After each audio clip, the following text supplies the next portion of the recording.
तेरी पूरी कमाई तू संभाल करके रखेगा। मैंने एक बेटे का फर्ज निभाया, एक भाई का फर्ज निभाया और एक पिता का फर्ज निभाया। अब मैं आपसे वादा करता हूं कि जो वचन मैंने अपने पिता को दिया उसे ताउम्र निभाने का काम हम सभी हमारे महान नेता जुझारू, संघर्षशील, मेहनती और जुबान के धनी, कुशल प्रशासक और गरीब कमेरे किसान और दलित पिछड़े के मसीहा चौधरी ओम प्रकाश चौटाला जी को श्रद्धांजलि अर्पित करने के लिए एकत्रित हुए हैं। इस शोक सभा में हरियाणा, पंजाब, राजस्थान, हिमाचल, चंडीगढ़, दिल्ली, उत्तर प्रदेश और अन्य प्रदेशों से, विदेशों से हमारे परिवार से शुभचिंतक, दोस्त और रिश्तेदार आज यहाँ चौटाला साहब को श्रद्धांजलि देने के लिए वह इस दुख की घड़ी में हमारा ढांढस बंधाने के लिए दिल से आभार उनका मैं व्यक्त करता हूं। आज मैं भारी दिल और गहरे शोक के साथ आप सबके सामने खड़ा हूं। दुनिया का सबसे बड़ा दुख तब होता है जब सिर से पिता का हाथ उठ जाता है और वह ताकतवर हाथ तो था जिसने मुझे बचपन में उंगली पकड़ के चलना सिखाया,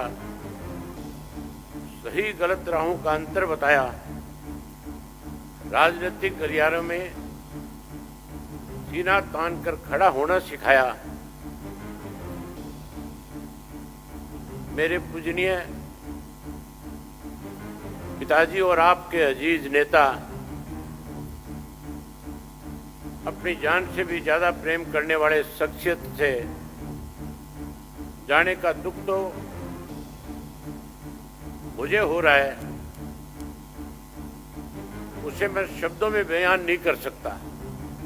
उनके जाने से परिवार, पार्टी और राजनीति में जो शून्य पैदा हुआ है उसकी भरपाई असंभव है। पार्टी के कार्यकर्ताओं के प्रति उनका जो स्नेह, आम आदमी के हितों के प्रति उनकी चिंता, पार्टी के प्रति उनका समर्पण, देश और प्रदेश की प्रगति के प्रति नजरिया किसी से छिपा हुआ नहीं है। अपने आखिरी क्षणों तक किसान, मजदूर और गांव में बसने वाले लोगों की चिंता करते रहे। अक्सर इस उम्र में भी आकर व्यक्ति अपने स्वास्थ्य की चिंता करता है, लेकिन चौटाला साहब तो सबसे बड़ी तकलीफ यह थी कि लोगों को गांव-गांव जाकर के उनसे नहीं मिल जा रहे थे। जरा सा स्वास्थ्य में सुधार होता था, वह या तो किसी कार्यकर्ता के या विवाह समारोह में शिरकत करते थे या फिर किसी दुखियारी का दुख बांटने उनके घर पहुंच जाते थे। उनकी आदत कमाल की थी। एक एक कार्यकर्ता, परिवार में मित्रों का नाम पुकारते थे। उन्हें हजारों की संख्या में कार्यकर्ताओं के टेलीफोन नंबर याद रहते थे। वे अपनी सारी कामयाबी का श्रेय अपने कार्यकर्ताओं को देते थे। वे अक्सर कहा करते थे, अगर किसी ने मेरे खाल की जूती बनाकर भी कार्यकर्ता को पहना दूं तो मैं उनका एहसान नहीं उतार सकूंगा। हिंदी, पंजाबी, उर्दू और देश के सर्वश्रेष्ठ वक्ताओं में से एक थे। उनके कथन मुहावरे बनते थे, कहावत बनती थी। उनका फैसला मिसाल बना करते थे। वे अक्सर कहा करते थे कि जनता में केवल दो वर्ग होते हैं, एक गमेरा वर्ग है और एक लुटेरा वर्ग है। उन्हें गमेरे वर्ग की सेवा में कोई लापरवाही करे बर्दाश्त नहीं था। उनका मानना था सत्ता सुख भोगने का साधन नहीं अपितु सेवा का साधन है। हालांकि औपचारिक शिक्षा उनके पास बहुत कम, लेकिन फिर भी खाली समय जब मिलता था कुछ ना कुछ पढ़ते रहते थे। वह एक कार्य कौशल व्यक्ति थे। उनकी कार्यशैली में हरियाणा के विकास की एक गाथा लिखी जो आज तक कोई नहीं लिख सका। वे तो ऐसे मुख्यमंत्री थे जिन्होंने कभी घाटे का बजट प्रस्तुत नहीं किया।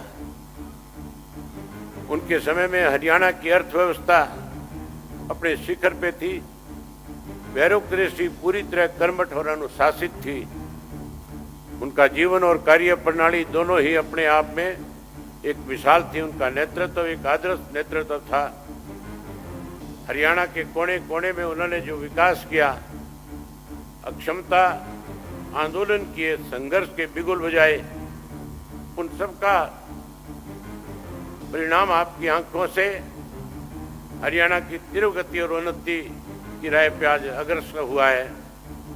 तत्कालीन प्रधानमंत्री डॉक्टर मनमोहन सिंह जी भी उनकी कार्यशैली से काफी बार प्रशंसा की। जीवन और मरण जो है प्रकृति का चक्कर है। हर जीव को इस चक्कर से गुजरना है। चौटाला साहब वापिस तो नहीं आ सकते, लेकिन उनको राजनीतिक सिद्धांत व उनकी सियासत, संघर्ष, किसान कमेरे के जीवन तत्व का ऊंचा उठाने में उनका जो योगदान, सामाजिक रूप से उपेक्षित तत्व की मजबूती देने की उन्होंने जो सोच और पार्टी कार्यकर्ताओं के प्रति प्रगाढ़ प्रेम उनको अमर बनाता है। बेशक देह के रूप में चौधरी ओम प्रकाश चौटाला जी हमारे बीच में विराजमान नहीं है, लेकिन एक राजनीतिक विचार और संघर्ष के स्रोतर के रूप में हमेशा ध्यान में रहेंगे। उनका पूरा जीवन संघर्ष और जज्बे का विवरण है।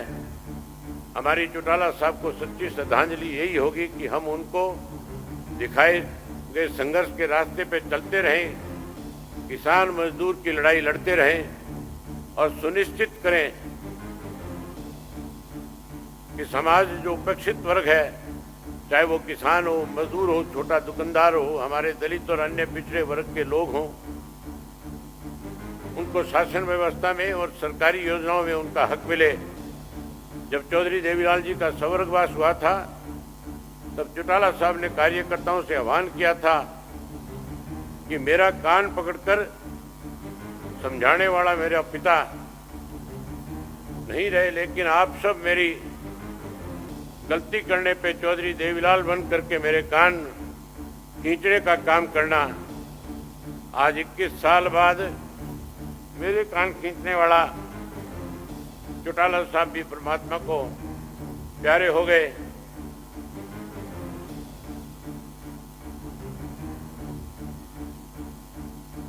चौधरी देवीलाल और ओम प्रकाश चौटाला जी ने कभी भी अपने जीवन काल में अपने असूलों से समझौता नहीं किया।